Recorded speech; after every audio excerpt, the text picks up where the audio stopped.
মানুষের দম বন্ধ হয়ে গিয়েছিল, মানুষের কথা বন্ধ হয়ে গিয়েছিল। আজকে মানুষ কথা বলতে পারছে, বুক ভরে নিঃশ্বাস নিতে পারছে।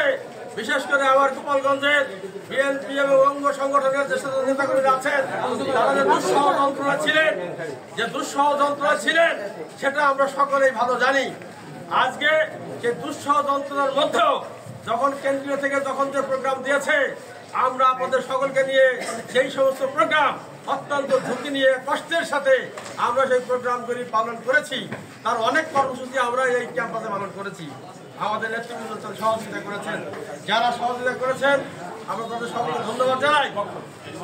আজকে আপনারা জানেন আমাদের দলের কেন্দ্রীয় দপ্তর থেকে আমাদের সম্মানিত ভারপ্রাপ্ত চেয়ারম্যান 2 দিন ব্যাপী কর্মসূচি দিয়েছেন। আজ 14ই আগস্ট এবং আগামীকাল 15ই আগস্ট, এই 2 দিন সারা বাংলাদেশ ব্যাপী সমস্ত জেলায়, সমস্ত মহানগরে, সমস্ত উপজেলায়, সমস্ত পৌরসভায় এই স্বৈরাচারী সরকারের খুন, গুম, অত্যাচার, নির্যাতনের প্রতিবাদে গণ অবস্থান কর্মসূচি ঘোষণা করেছেন।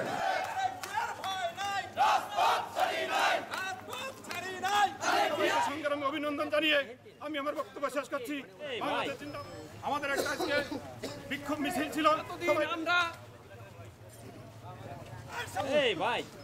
আমাদের একটা আজকে বিক্ষোভ মিছিল।